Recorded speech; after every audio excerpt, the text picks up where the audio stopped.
Alors, bonsoir mes très chers amis. Le shiur de ce soir sera pour la refoua chez les mains de Yaakov Ben Kendele, avec tous les autres malades, tous les blessés, que Bezrat Hashem en entende de bonnes nouvelles.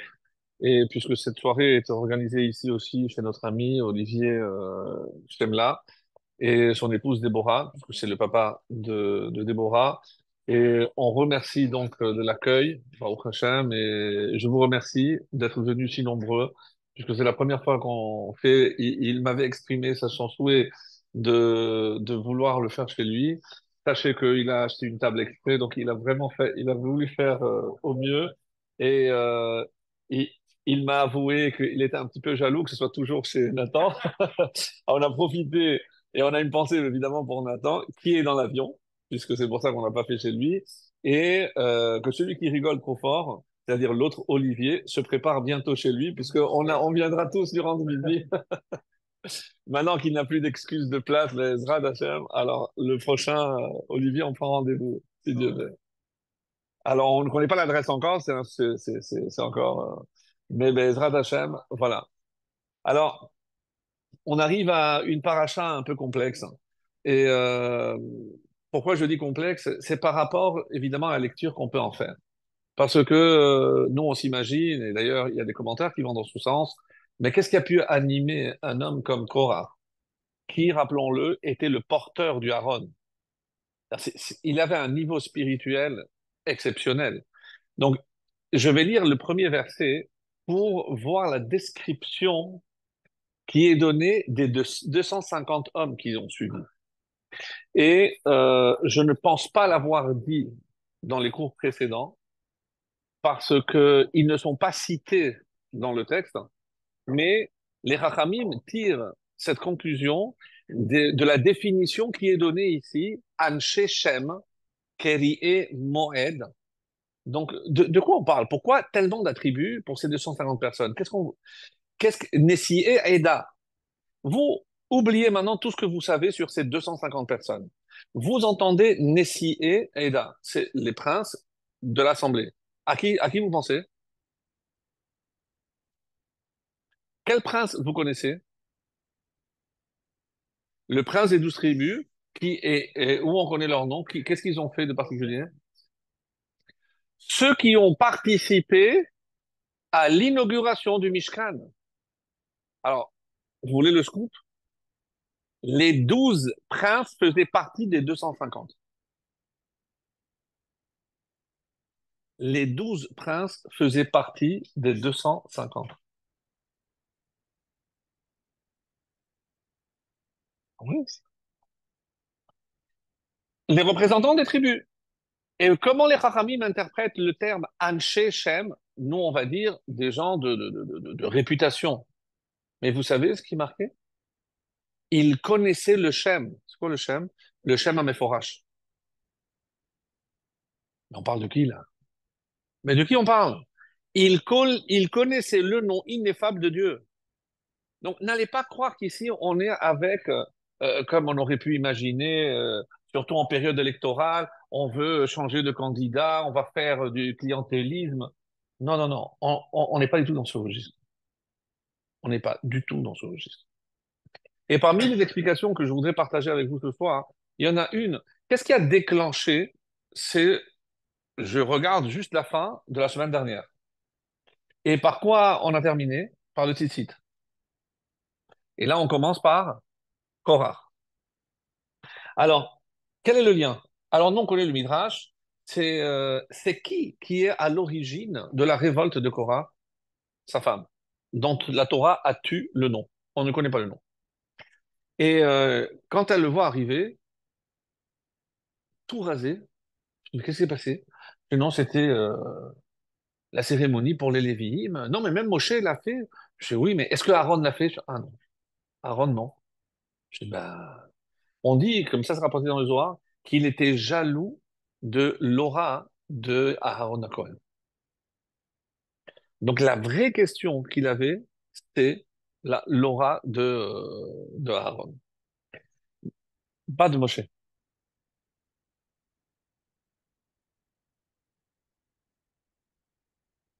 Non, de Moshe. Il était jaloux de la richesse de Moshe. Parce que Moshe, n'oublions pas, et d'où venait la richesse de Moshe? Des débris des tables. Donc c'était en saphir, et c'est.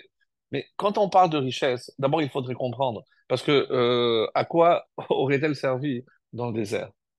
Et quand bien même on va rentrer en Israël, qu'est-ce qu'on allait faire? Des échanges de monnaie, des banques, qu'est-ce qu'on a fait? On a travaillé la terre. Donc on comprend pas très bien. Ça c'est pour une autre fois, une autre année, on étudiera ce thème-là, mais c'est très intéressant. Regardez maintenant, quel est le lien avec le titre? Quand vous lisez le paragraphe du titre, donc, qu'est-ce que vous retenez? Ur item auto, quand on va le voir, à quoi on doit penser? Uzrachtem et kol mitzvot. On doit se souvenir de toutes les mitzvot. Et l'explication classique, mais je la rappelle rapidement, comment en regardant des fils, je peux me rappeler de 613, parce que le mot tzitzit, tzadik yud, c'est 90, 90, 10, ça fait 100, 100, 200, plus tav 400, donc j'ai 600. Dans un fil, il y a 8 qui pendent et il y a 5 nœuds. 5 plus 8, 13, 613. Regardez maintenant le vice de Korah.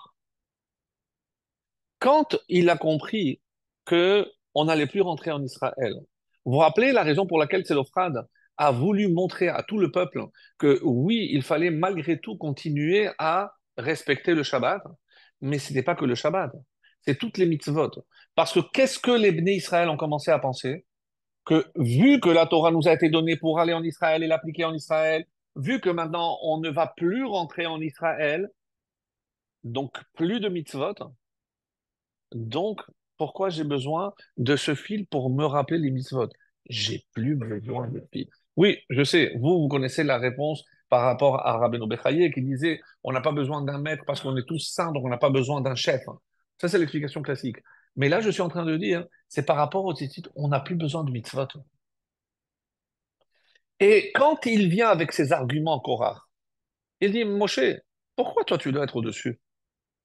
On est tous pareils. Comment il peut prétendre? Moi, je vous pose une question. Vous mettez les tefilines tous les matins. Bon, Hachem. Moshe, certainement, il les mettait tous les matins. Est-ce qu'on va comparer? Pourquoi Moshe? Baba Saleh, il mettait les tefilines. Imaginez que vous avez trouvé le sophère de Baba Saleh. Vous avez acheté les mêmes. Et vous mettez les mêmes tefilines que Baba Saleh. Vous allez vous comparer à Baba Saleh parce que j'ai le même tefilines et que je l'ai mis de la même façon. C'est évident que je ne peux pas. Pourquoi?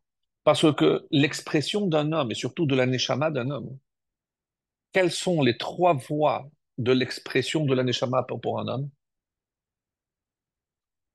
Chassidoute, la pensée, la parole et l'action. Ces trois dimensions sont représentées par quelles lettres? Pour ceux qui s'en souviennent, on avait vu ça, je pense. He, excellent. Quand je dis que Behe Beraham, donc Dieu a créé le monde avec la lettre He. Alors on a voulu dire, c'est le sens simple, c'est parce que c'est la laine. C'est pour de là, je déduis qu'il a créé par la parole. Oui. Mais il n'y a pas que la parole. Il y a eu forcément une pensée première qui est à l'origine de la parole. Rappelez-vous ce qu'on avait expliqué la semaine dernière, que la parole est le kéli de la pensée. Puisque vous ne pouvez pas pénétrer dans mon cerveau, vous ne savez pas ce que je pense, vous pouvez avoir un aperçu de ma pensée à travers les paroles que je prononce. Et vous utilisez vos oreilles pour vous connecter finalement avec quoi? Avec mon cerveau. C'est ça ce que je suis en train de dire. C'est ça ce que je suis en train de dire. Donc, et comment c'est représenté tout ça par la lettre He? Très rapidement pour que se souvienne. Donc la lettre He, donc il y a la barre d'en haut, horizontale. Ouais. Donc barre horizontale, collée à une barre verticale et un bout de verticale qui ne touche pas, qui est en l'air. Celle qui est en haut représente la partie la plus élevée de l'homme, c'est-à-dire la pensée. La pensée. C'est ce qui est en haut. Mais pourquoi on la trace dans ce sens-là et pas dans l'autre? Parce que notre pensée ne pourra jamais atteindre la pensée d'Hachem.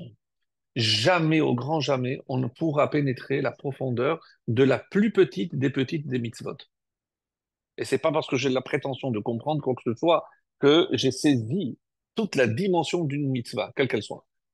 Donc, si ça c'est la pensée, avec quoi elle est connectée obligatoirement, je ne peux pas, sans la pensée, la parole. La parole. La parole ne peut pas être indépendante. Parce que, comme j'ai dit, c'est l'expression du cerveau, donc de la pensée. Et maintenant, expliquez-moi où se trouve l'action. C'est le côté qui n'est pas connecté. Pourquoi l'action, d'après vous, n'est pas connectée avec la pensée?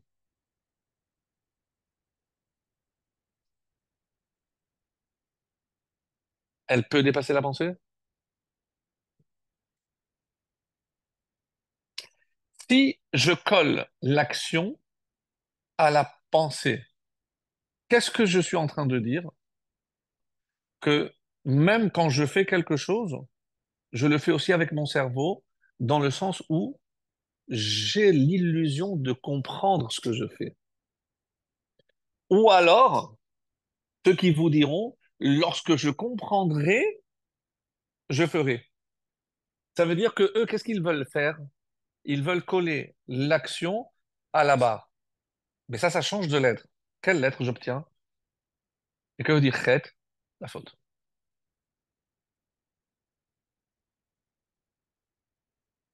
La faute, bien sûr. Mais je vais aller plus loin maintenant. Je vais prendre les trois lettres de Korah. Qu'est-ce qu'il dit? Pourquoi il peut se comparer à Moshe ou prétendre qu'il n'a pas besoin de Moshe? Parce que Moshe, maintenant, si toi tu prétends que l'essentiel c'est l'action, mais au niveau de l'action, on est tous pareils. On met tous les mêmes tefilines, on fait tous les mêmes 39 travaux interdits de Shabbat. On fait tous la même chose. Donc, si tu mets l'action en avant, au nom de quoi tu vas être toi supérieur à moi? Donc, qu'est-ce qu'il a voulu faire? Prouver que l'action, elle est la plus importante. Alors, imaginez que je prends le hé et l'action, qui est la petite barre, hein, je la prolonge et je pénètre au plus profond de la terre. Quelle lettre j'ai? Le Kouf. C'est la première lettre de Korah. Qu'est-ce que cette lettre vient nous enseigner? Que si pour toi, l'action est indépendante et la chose la plus importante, hein, tu vas arriver et tu vas pénétrer dans la terre. Comment il est mort?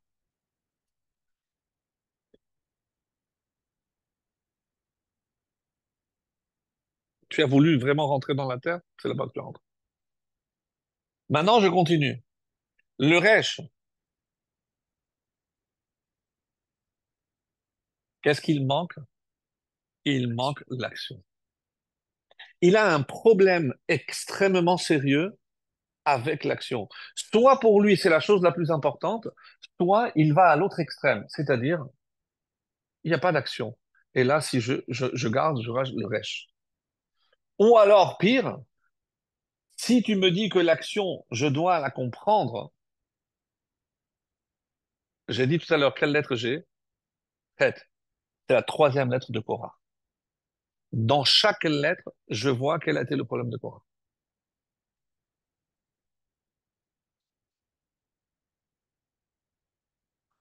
Excellent. Et ça, c'est une étude extrêmement intéressante. J'ai commencé, mais j'ai pas pu développer.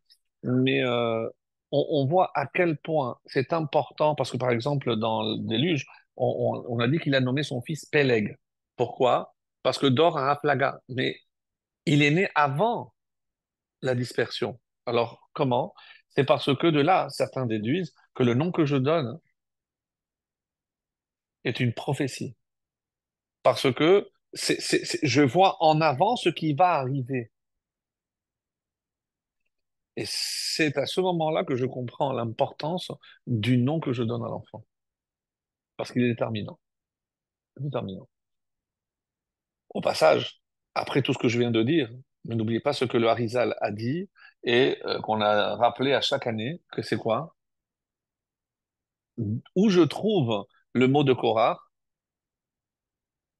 tzaddik katamar yifrach. Le tzaddik, il va fleurir comme tamar, comme un palmier dattier. Et pourquoi yifrach, il va fleurir, c'est au futur. Ça veut dire, c'est quoi le problème de Korah? Il était en avance. Il était en avance. Et vous savez comment je sais qu'il est en avance? Parce que quand le Mashiach viendra, oui, on aura un roi et on aura aussi un Cohen. Mais on n'aura pas besoin ni de guide spirituel, ni de prophète, ni rien du tout. Parce qu'on sera tous au même niveau. Donc cette vision de Korah, encore une fois, c'est quoi sa faute? Il était en avance. Je ne vais pas le faire parce que ce serait trop long, mais c'est très beau. C'est que toutes les fautes qu'on a commises, c'est où on est en avance ou on est en retard. Regardez, on, on va entamer le mois de Tammuz. On en parlera si tu veux, parce que il y a des choses très belles à prendre. Mais la faute du veau d'or, s'ils avaient attendu 6 heures supplémentaires, on ne serait pas là. La première chose, on ne serait pas là. Donc, ils ont été en avance. Les Méragelim, on leur dit, on va rentrer en Israël. Eux, qu'est-ce qu'ils disent? Pas tout de suite. Adam Arishon, s'il avait attendu pour le fruit. Donc, toutes les fautes. C'est pour ça, après, on peut faire une étude, c'est magnifique. Mais maintenant, je vous pose une question. Et vous me répondez sincèrement. D'après vous, qu'est-ce qui est plus grave? Être en avance ou être en retard?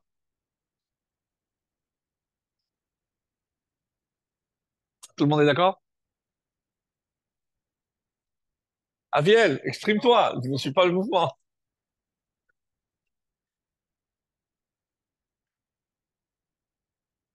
Alors, je vais t'apporter la preuve que toi, tu as raison. Korah, si c'était effectivement sa jalousie qui l'a motivé, pourquoi il a attendu maintenant? Mais El Safan, comme dit le Midrash, il a été élu, mais ça fait déjà un petit moment quand même. Mais pourquoi maintenant tout ressort?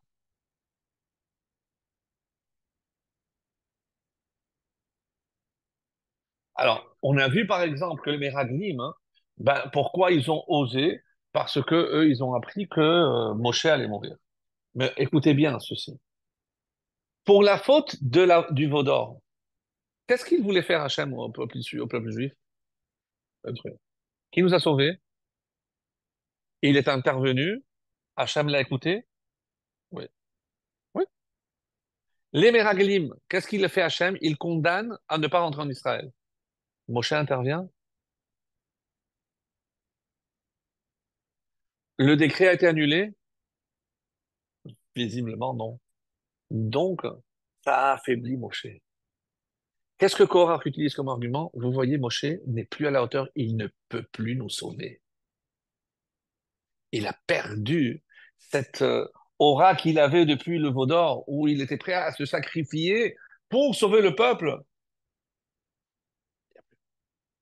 Il n'y a plus. Donc, Korach est très malin, très fort.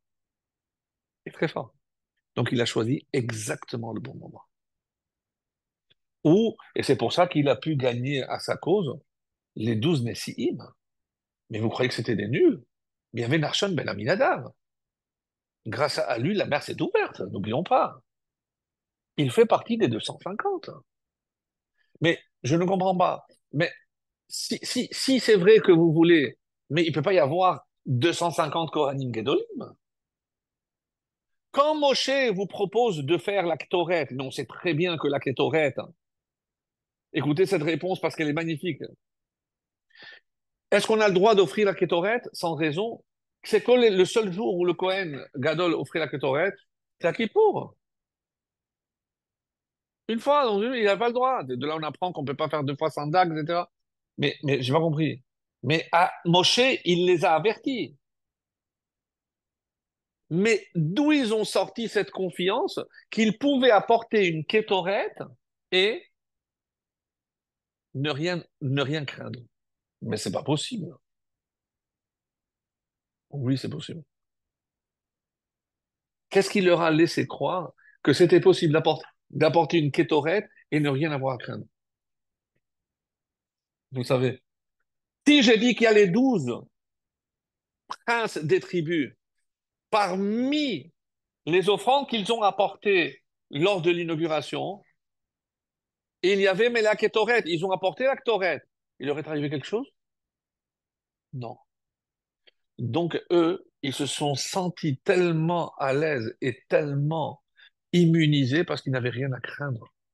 La preuve, on a fait la Kétoret. Donc, ils n'avaient rien à craindre, ils n'avaient pas peur. On n'a pas le droit de faire la kétorette yachid. La kétorette doit être faite dans le cadre d'une offrande collective.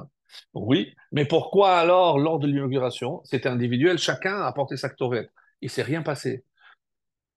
Certes, mais on explique là-bas que normalement, c'était individuel. Et comment on introduit les 12 qui ont apporté, qui était le premier, vous vous rappelez? C'est la tribu de Yehuda. Alors, euh,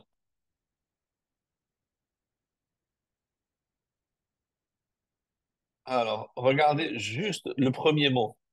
Non, ça c'est Bayam Hachel Ishti. Ah, il y a des deux feuilles, pardon.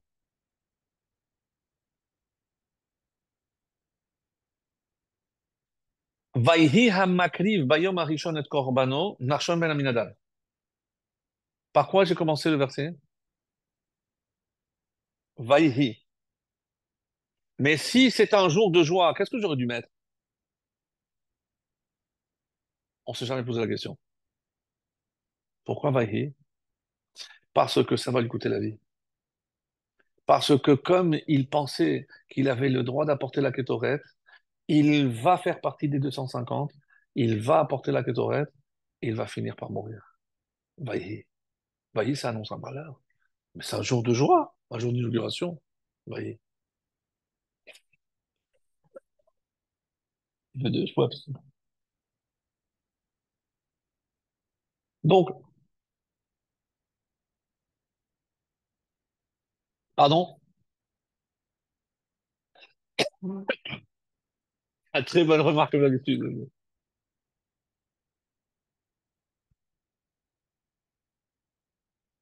Pourquoi ils n'ont pas retenu l'exemple de Nadav et Abihu?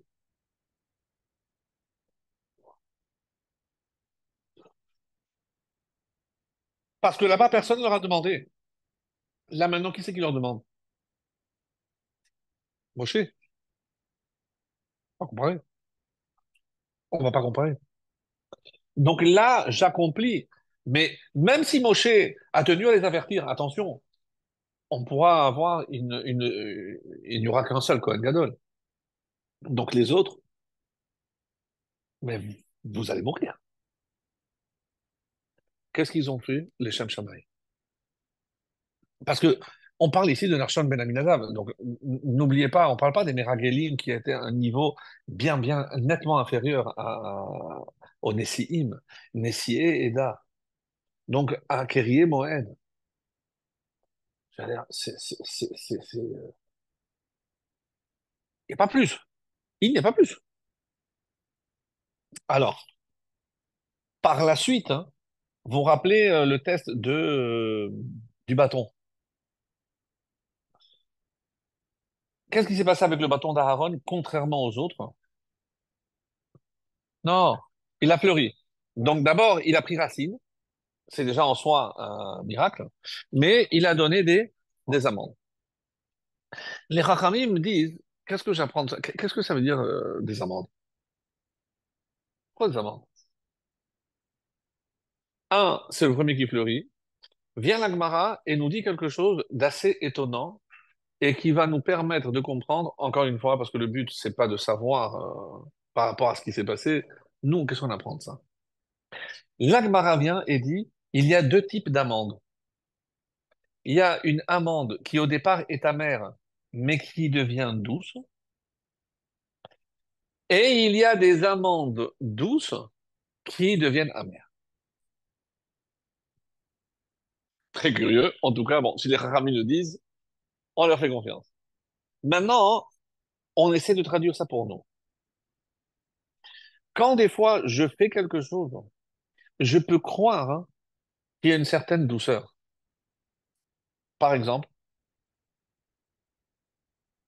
quand je transgresse quelque chose, j'ai un profit immédiat. Mais comme je suis quelqu'un d'assez honnête, une fois que la faute est passée, j'ai des remords. J'ai des remords. Et c'est pour ça que Korach, si on devait le définir, il était un peu aigri. Comme m'a dit quelqu'un aussi, moi le Shabbat, je maigris. Je lui dis, mais comment tu fais? Et il m'a dit, non, je crois, Raph, que vous m'avez pas compris. Je lui dis, ben, explique-moi. C'est M apostrophe. Je maigris. À cause des interdits. Bon. Non, non, il se tape la traîne là et tout, ne t'inquiète pas. Alors, donc, pourquoi l'amende? Parce que c'est ce que Hachem a voulu faire comprendre au peuple juif. Au début, quand tu commences à faire la Torah, quand tu commences à étudier, c'est extrêmement difficile. C'est amer dans le sens où ça passe pas, tu comprends pas, mais tu finis par rentrer dans la douceur de la Torah. C'est pour ça que il faut toujours avoir en tête cette phrase extraordinaire qui dit Ta'amu or ukiton. Ta'amu, il faut goûter. Quelqu'un qui n'a pas goûté le Shabbat, je ne peux pas l'expliquer. Quelqu'un qui n'a pas goûté une sougia de la Gemara, un pilpoul, on peut pas, on peut essayer de, mais ça n'a jamais le même goût. C'est vrai qu'au début c'est amer parce que je ne comprends pas, ça demande beaucoup d'efforts, mais lorsque j'arrive à la compréhension, là, c'est incroyable, c'est incroyable. Donc, et j'aimerais à partir de là vous faire part d'une étude magnifique hein, sur justement notre mauvaise vision du Yetzer Hara. Parce que nous, qu'est-ce qu'on pense du Yetzer Hara? Qu'est-ce qu'il essaie de nous faire faire? Dites-moi. Trébucher. Ça veut dire nous empêcher d'accomplir la volonté divine. Donc, si je n'accomplis pas la volonté divine, ça veut dire que je n'aurai pas accès au monde futur. Donc, si je résume, et apparemment vous êtes d'accord, le but du Yetzer Hara, c'est m'empêcher d'accéder au Gan Eden, au monde à venir. Pardon? C'est-à-dire, ça dépend comment tu le vois. Je suis d'accord avec toi. Bravo, je suis d'accord avec toi. Mais on parle maintenant de son travail. C'est quoi son but? Et par rapport à ce monde, et par rapport à ce monde, il s'en fiche qu'on ait ce monde. Ce qui l'intéresse seulement, c'est nous empêcher d'accéder au monde futur. C'est ça, lui et ça. Je vous pose la question.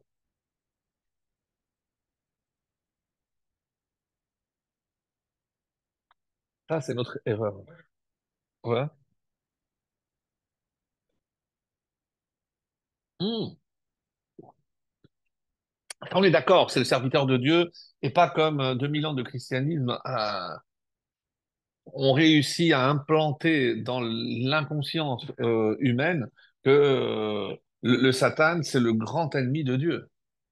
Chas v'shalom. Ça c'est clairement un od milevado. C'est de l'idolâtrie pure et simple. Hachem est Kol Yachol, il est tout puissant, donc il n'y a pas d'ennemi. Tout ce qui existe, c'est mandaté par lui. À lui, ils ont l'antéchrist, des machins, des bêtises. C'est des sornettes. Et malheureusement, beaucoup de juifs s'imaginent ça. On imagine le Satan comme une entité indépendante. Chas v'shalom, c'est ma match d'idolâtrie. Pensez ça, c'est idolâtrie. Pardon?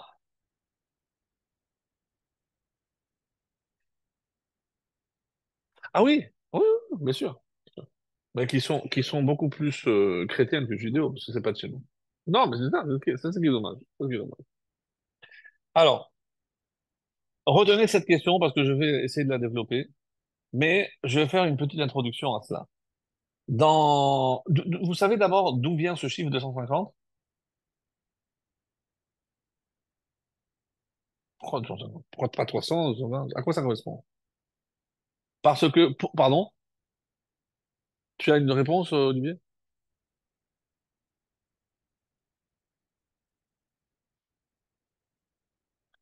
Non, ça c'est ce que la Gemara dit. Oui, que le Satan, le Yetzer Hara et le Mal Hamavet, c'est la même entité, mais qui est au service de Dieu. C'est évident. Maintenant, d'où vient ce chiffre 250? Vous savez qu'il y a trois types de tribunaux.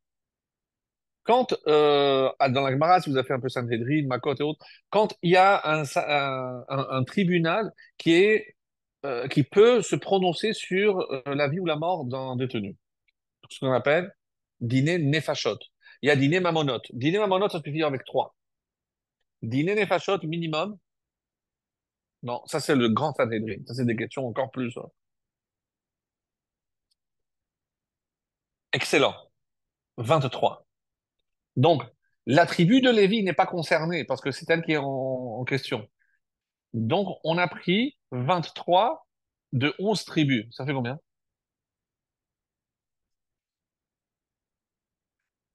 253. 250 plus Datan, Aviran, et au départ, il y a On Ben Pelet. 253.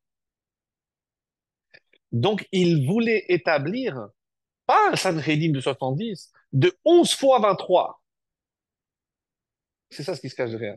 Et vous comprenez que l'intention est plus que sournoise. Ça veut dire que c'est nous la loi, parce que c'est des juges. Maintenant, ce On Ben Pelet, lorsqu'on le cherche dans toute la Torah, avant et après, on a donné les descendants, etc. On a vu tout le monde. Il n'apparaît pas. D'où il tombe?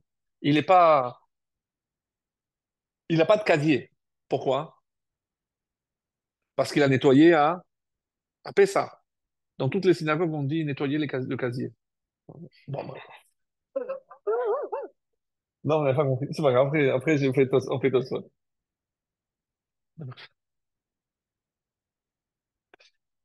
Pas de casier. Donc,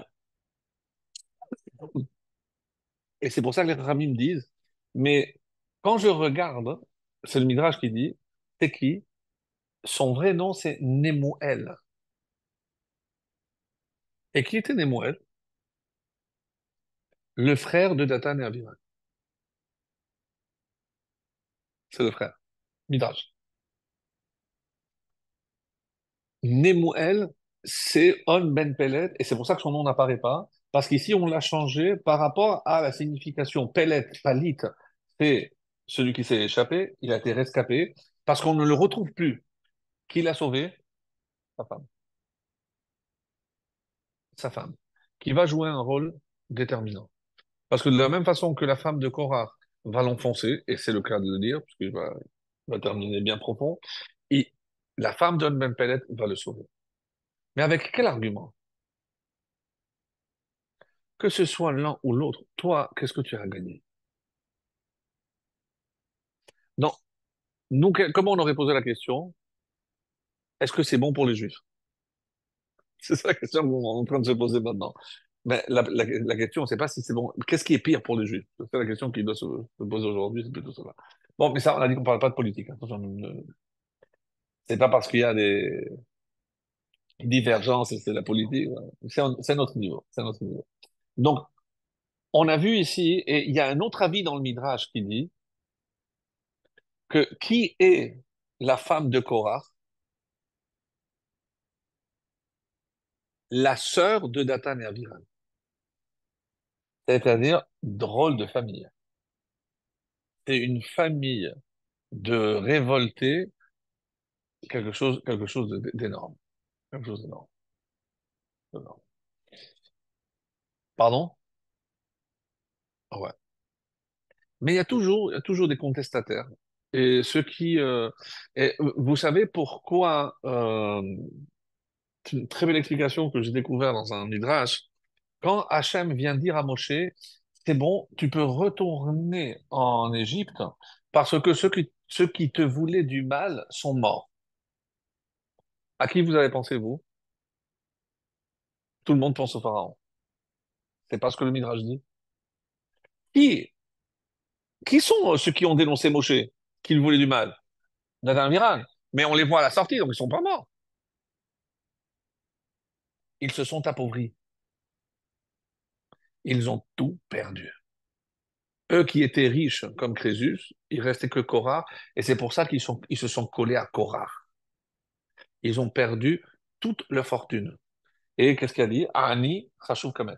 Maintenant, ils sont comme pauvres, comme des morts, donc là tu peux retourner. Ouais. Et c'est pour ça qu'ils vont se coller avec les autres, et c'est pour ça qu'on les retrouve à la sortie. Mais imaginez comment ils en voulaient à Moshe, qui non seulement reste en vie, il revient pimpant à l'âge de 80 ans, et il vient en maître et seigneur, et il fait trembler toute l'Égypte avec les plaies. Imaginez. Alors n'oubliez pas qu'ils ont voulu sa mort. Ils l'ont dénoncé, que ce soit clair. Donc, pardon,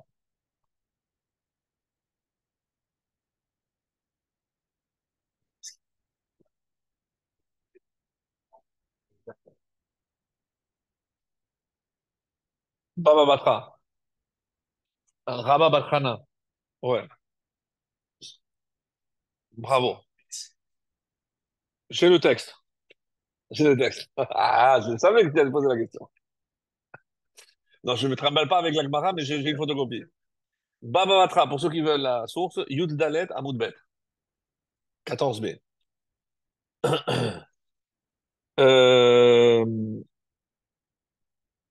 pardon, c'est ça? Est-ce que c'est celle-là? 2 secondes, si je ne me suis pas trompé.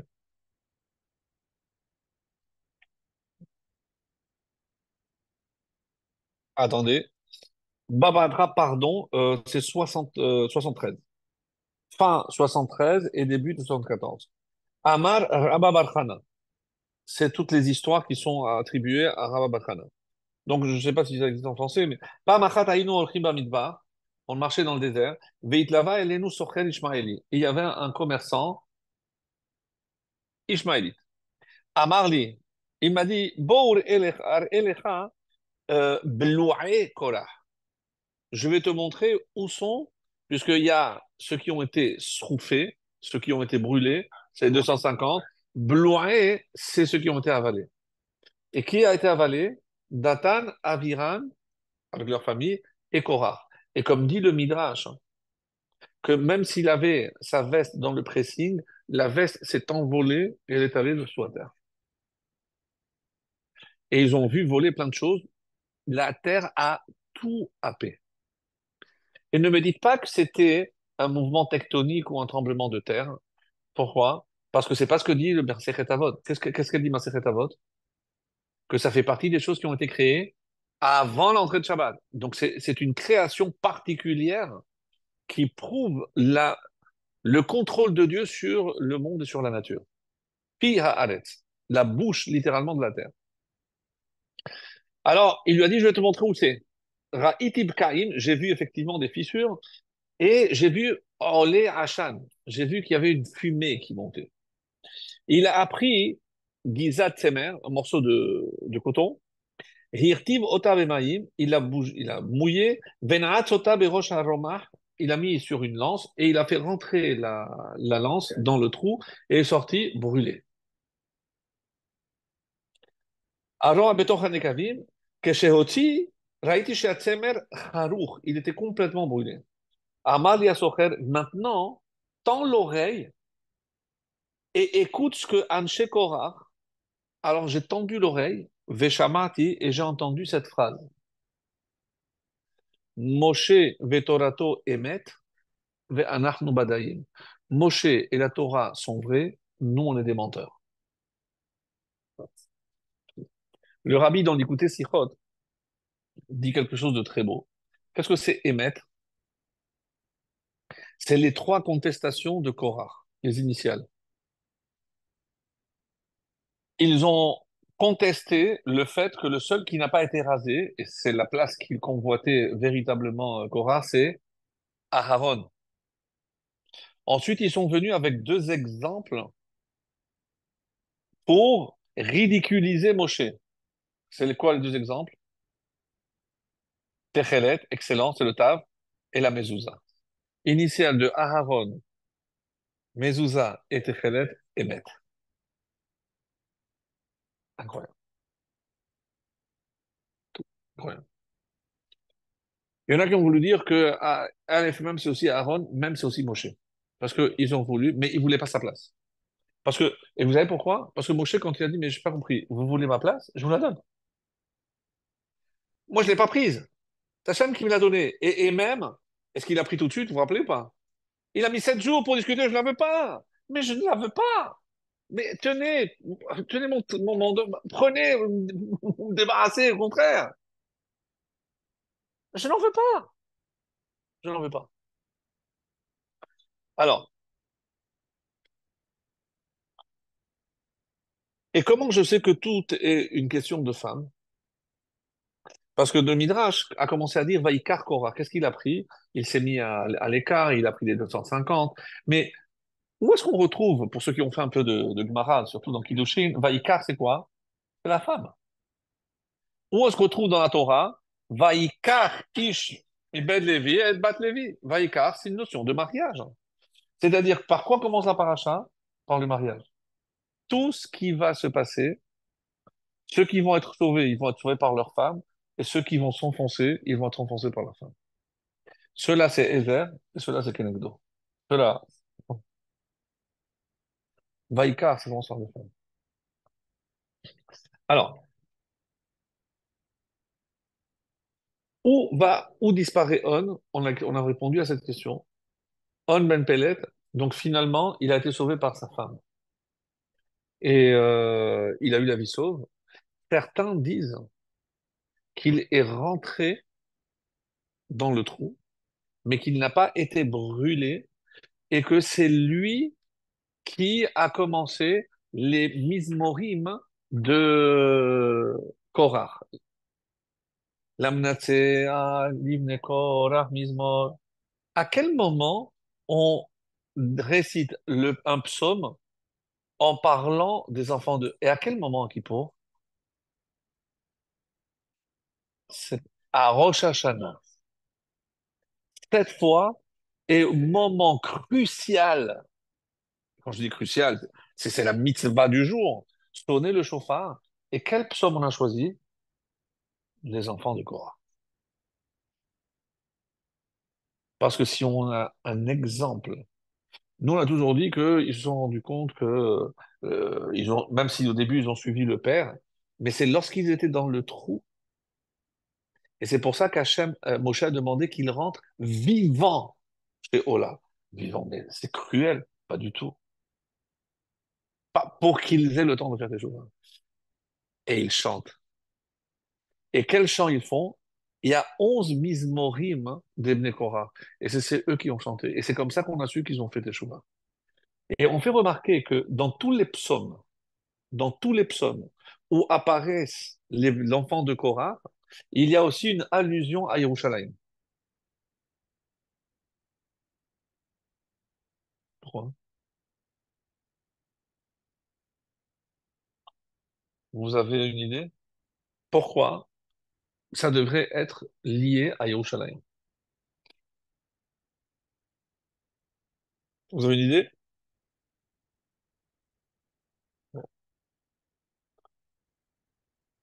L'Amnatser maskil livne Korah, donc le même dal et la même tête, et qui commence par l'Amnatser livne Korah, il y en a beaucoup. Mizmor, le Pédalet, le Péhé, le Pézaïn, le Péchet. Rov HaMizmorim, Medabrim Beshevach Yerushalayim. On parle de la louange de la ville de Jérusalem. Tous les psaumes qui parlent de Nekora. Quel rapport? Par exemple, le 42, vous les chercherez, le 45. Et pourquoi?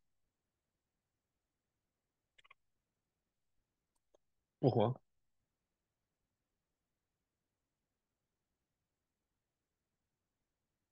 Que- Qu'est-ce qui fait de Yerushalayim une ville différente des autres? De la même façon qu'il y a une ville qui est plus kadosh que d'autres, il y a des hommes plus kadosh que d'autres, et il y a des temps qui sont plus kadosh que d'autres. Comment ça s'appelle? Ba'ale Ashan, c'est la fumée. Mais nous, on sait que Ashan veut dire autre chose. Olam, Shana, Nefesh. Au niveau de l'espace, au niveau du temps et au niveau de l'homme, il y a des saintetés qui sont au-dessus des autres. L'espace, ça Yerushalayim, et dans Yerushalayim, le temple, et dans le temple, Kodesh HaKodashim. Au niveau du temps, Shabbat, et parmi tous les Shabbats, celui qui appelle les Shabbat Shabbaton, c'est qui pour? Et Nefesh, c'est qui est au-dessus de tous? Parmi les hommes, c'est les Kohanim. Et parmi les Kohanim, le Kohen Gadol. Et où est-ce qu'il y a la convergence des trois? À Kippour.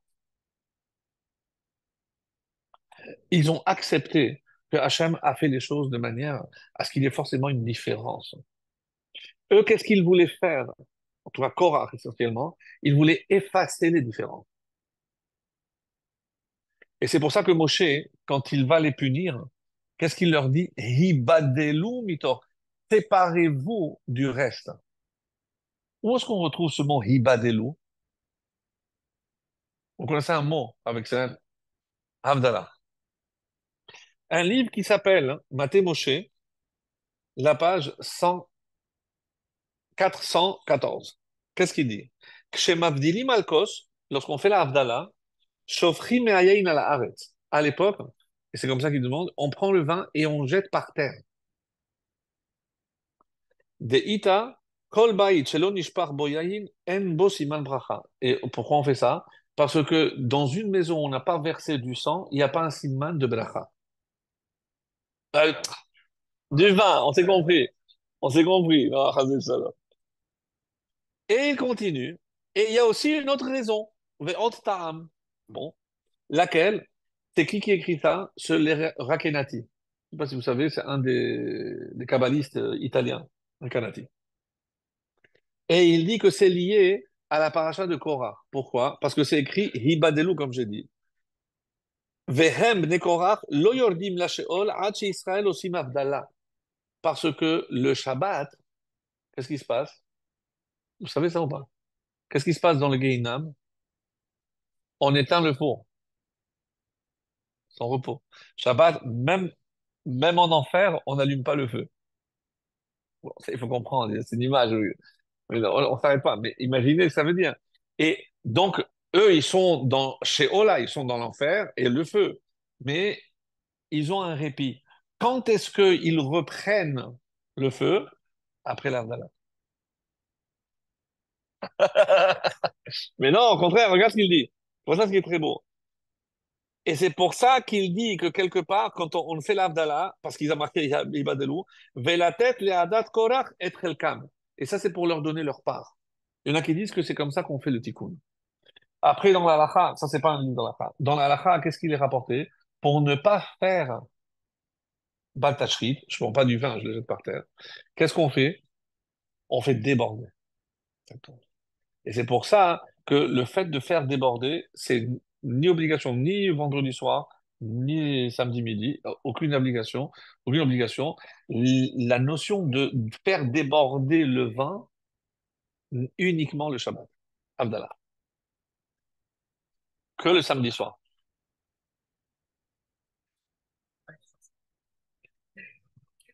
Alors, parce que comme certains rajoutent de l'eau après, mais il n'y a aucune notion, et vous verrez, il y a des gens qui remplissent même pas jusqu'en haut.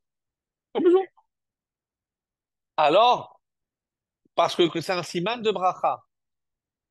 Mais ça a été dit pour le samedi soir. Bon, ça, que vous le sachiez, quoi, c'est important. C'est ouais, c'est vrai. Alors,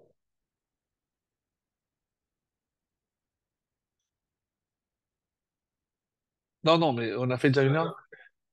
Ok, non. Bon, alors, je vais faire ça. Ouais. Il y a et c'est parce que véritablement, je pense que c'est une réflexion extrêmement importante concernant le rapport que nous devons avoir avec le Yetzirah et le lien entre le Olam Hazé et le Olam Haba. Certains s'imaginent que le but du Yetzer Hara, c'est pour ça que je reviens à cette question, c'est que l'on profite au maximum de Olam Hazé. Et ça, c'est une des plus grosses erreurs que l'on puisse faire. Parce que il n'est pas interdit de profiter de ce monde. Il n'est pas interdit de profiter. Toutes les mitzvot, regardez toutes les mitzvot en Ben Adam Lachavero, je les fais où? Je ne peux le faire qu'ici.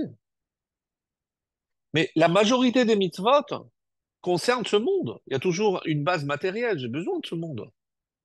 C'est vrai que vous allez me dire, oui, mais les fautes aussi, c'est évident. Je ne vais pas faire des fautes là-haut. Mais le but, si le but du Yetzirah, c'est pas nous attirer plus vers ce monde que de Olam Haba, alors j'ai pas compris. Alors c'est quoi son vrai but?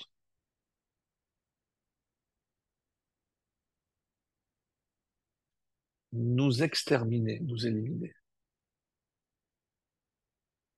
Le but du Yetzirah, c'est de nous faire disparaître. Pour moi, c'est un scoop. Parce que moi, j'ai toujours cru que nous faire trébucher, nous faire, on a toujours dit. Et il donne ici le Rav Nebenzahl, c'est l'ancien rabbin du vieux quartier de Yerushalayim, et il dit comme ça, quelle est la réponse à cette question? Pourquoi, lorsque la femme de On Ben Pellet, quel est le subterfuge qu'elle a utilisé? Vous vous rappelez? Elle s'est découvert les cheveux, etc. Mais pourquoi elle dit pas à son mari, c'est quoi le choix qu'il y a? Quel choix il avait On? Soit il soutient la droite, soit la gauche. Soit Korah, soit Moshe. Mais est-ce qu'il y a une question? Si c'était tellement clair. Mais il n'y a pas de question. Qu'est-ce qu'elle aurait dû lui dire? Mais tu as Moshe d'un côté et n'importe qui de l'autre côté, mais c'est Moshe. Mais c'est Moshe. Ah, pas de question. Parce qu'il a, non, on va dormir et moi je vais le mettre là-bas, je vais me découvrir. Mais mon chéri, mais je comprends pas ton attitude. Ici, il n'y a pas le choix. Il y a Moshe, c'est Moshe. Pourquoi elle a besoin d'utiliser tout ce subterfuge? C'est pas logique. Alors, plus que ça. Parce qu'elle a compris que le véritable ennemi, c'est le Sahara. Et avec le Sahara, on ne peut pas discuter. Parce que si je rentre dans l'argumentaire du Yetzer Hara, donc qu'est-ce que je suis en train de dire? Il y a le Sechel, ce que me dit le Sechel, et il y a ma volonté. Donc, des fois, et ça c'est le plus grand piège, écoutez bien ce que je vais dire, le plus grand piège du Yetzer Hara, c'est quoi? Nous faire croire que ce que là, on a envie de faire, c'est ce qu'on doit faire. Je le répète. C'est parce que je veux, j'ai envie de faire ça, je vais me dire, en fait, c'est ça ce que je dois faire. Donc, je fais passer ma volonté avant le sechel. Parce que si je réfléchis, je sais que c'est pas du tout ça ce que me demande Hachem. Il y a une seule exception, dit ici le Rav. Imaginons un garçon, il fait un chidour. La fille, des midotes en or, intelligente, sympathique. Donc, s'il écoute le sechel, c'est la fille idéale. Quel est le problème? Elle lui plaît pas. Il n'y a pas d'attirance. Est-ce que je dois me dire, non, là c'est le secret. Parce que si elle me plaît pas, ça c'est un coup au Yetzirara. Je peux dire ça? Il ne doit pas y aller. S'il n'y a pas un minimum d'attirance, je ne sais pas il est tombé raide mort devant. On ne parle pas de ça. Parce que ça vient avec le temps. Mais s'il n'y a pas un minimum d'attirance, ça suffit. Même si le cercle est en train de te dire, mais tu vas pas trouver comme ça, avec toutes ces midotes, tu vas pas trouver de... Je peux pas. Je n'écoute pas. C'est le seul cas où je n'écoute pas mon secret. Parce que ça peut paraître, encore une fois, une ruse, un subterfuge de Yessara qui me dit, non, mais non, c'est elle, qu'est-ce que tu es en train de me raconter? Mais c'est parce que tu as tiré maintenant que par le physique, il faut. Et comment la Gemara le dit, c'est une obligation de voir la Kala avant de se marier avec elle. Ça veut dire quoi, ce de la voir? C'est pour ça que je lève le voile, je la vois, c'est bon là. Ça veut dire quoi de la voir?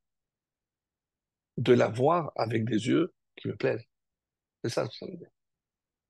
Pas juste la voir, pas juste la voir comme ça. Non, il faut qu'il y ait une attirance. C'est ça que dit l'animal. Alors,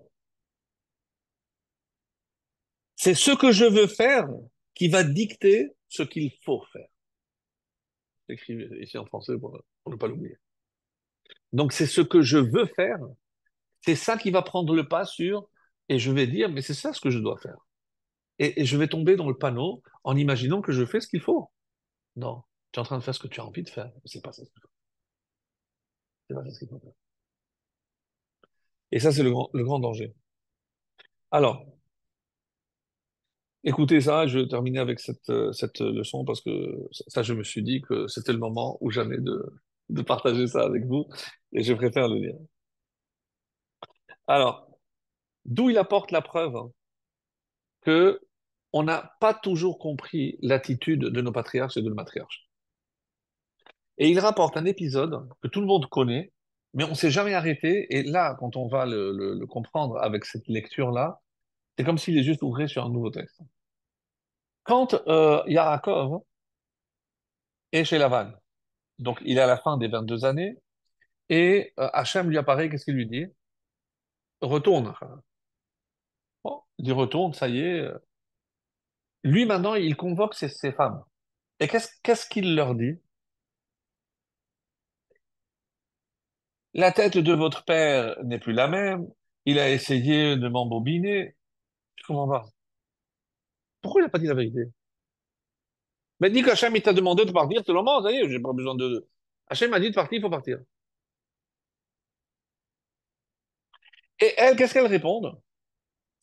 Oui, il nous a traités comme des servantes, il nous a vendus. C'est quoi tout ça?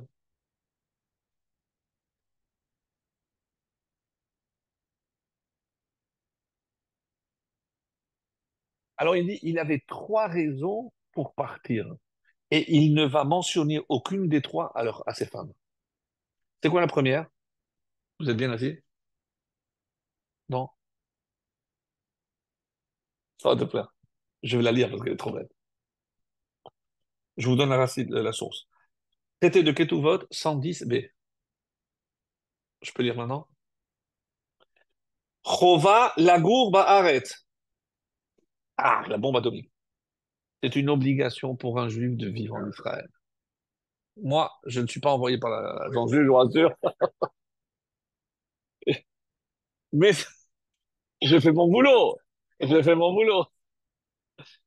Mais j'ai promis, je ne vous dirai pas à qui, mais que si je venais en France, c'est aussi pour motiver les troupes. Bon, c'est mon devoir. Chacun son boulot. Comme c'est marqué dans la Gemara, Leolam Yadur Adam Beres Israël, ce qui suit est très dur. Afilu Be'i Sheruba Uvde Kochavim. Même dans une ville, il n'y a que des goyim. Plutôt que de vivre en Chutz La'aretz, Afilu Be'ir Sheruba Israël. Donc, il vaut mieux Tel Aviv que Charenton. C'est méchant, là, je rigole. Mais, ça veut dire, ça veut dire. Ah, Charenton,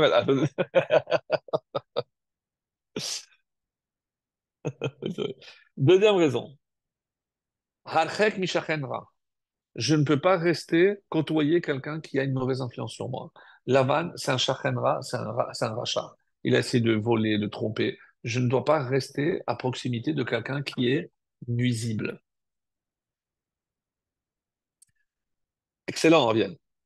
Il tourne, mais il reprend ces trois arguments. Ben, sinon, on peut dire ça. C'est évident que Yaakov le savait, mais vous violez ou quoi? Et la troisième raison, pourquoi, en retournant, qui il allait voir? Mitzvah qui vous horrible. Mitzvah, kibbout, horrible.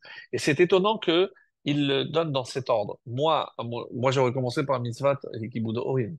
Mais bon, il les donne dans cet ordre-là. Et donc, Yaakov n'utilise pas tous ces arguments. Pourquoi? Parce qu'il sait qu'en face, il y a le Yetzirah. Et que qu'est-ce que le Yetzer Hara va lui faire croire? C'est que si tu pars, c'est parce que c'est pour une mitzvah, c'est, il vient nous enseigner que des fois, le Yetzer Hara peut, ou je veux dire autrement, le diable peut s'habiller en Prada. Bon, maintenant vous avez compris. Je suis le Yetzer Hara, mais au contraire, il faut aller habiter maintenant là-bas. Comment je peux reconnaître les astuces du Yetzer Hara? Et c'est ça ce qui est très très difficile.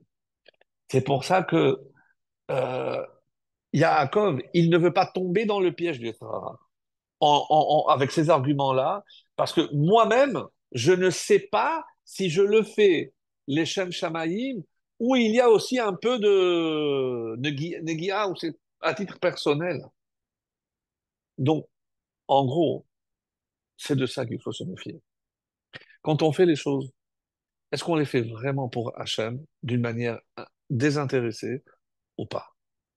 Et à ce propos, parce que comme il est déjà très tard, je voulais, parce qu'on ne peut pas ne pas citer la Mishnah, laquelle? Dans Avot, le chapitre 5, la Mishnah 17. C'est laquelle?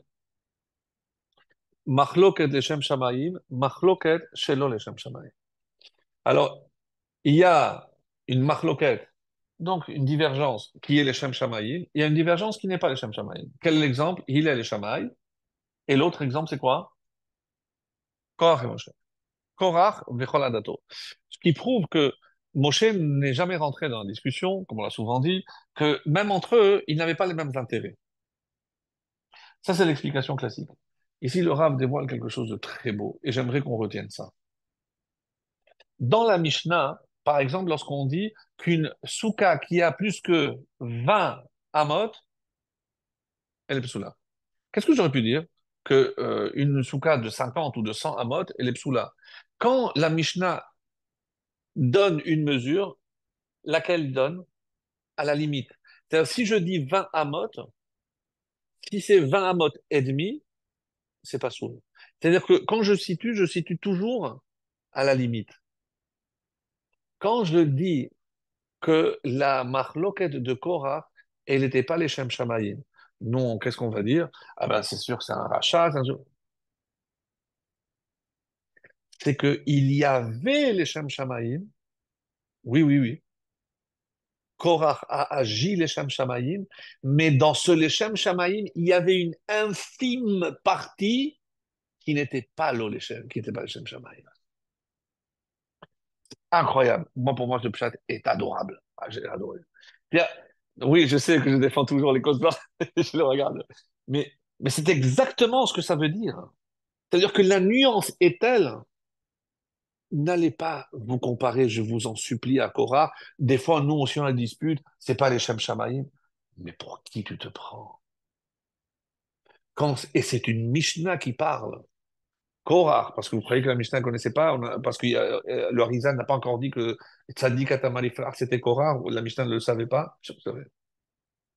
C'est que à ce niveau d'exigence de ces hommes-là, de cette stature, il suffirait d'une infime, c'est-à-dire il était à la limite du Lo Leshem Shamaïm, et c'est pour ça qu'il est passé du côté Lo Leshem Shamaïm. Mais il était à un iota du Leshem Shamaïm. Ça, c'est Korach. Ouais, ouais. C'est-à-dire, on ne peut pas se comparer. Nous, on va se contenter d'essayer de faire les choses du mieux qu'on le peut, en sachant que mitorshelo lishma, bah lishma, même si on sait que c'est pas encore parfait à 100%, qu'Hachem nous aide à distinguer lorsque le mauvais conseil vient du mauvais côté, pour voir toujours le bon côté, et que si on vient avec un cœur sincère, Hachem acceptera ce qu'on fait, parce qu'on le fera de bon cœur. Voilà, monsieur.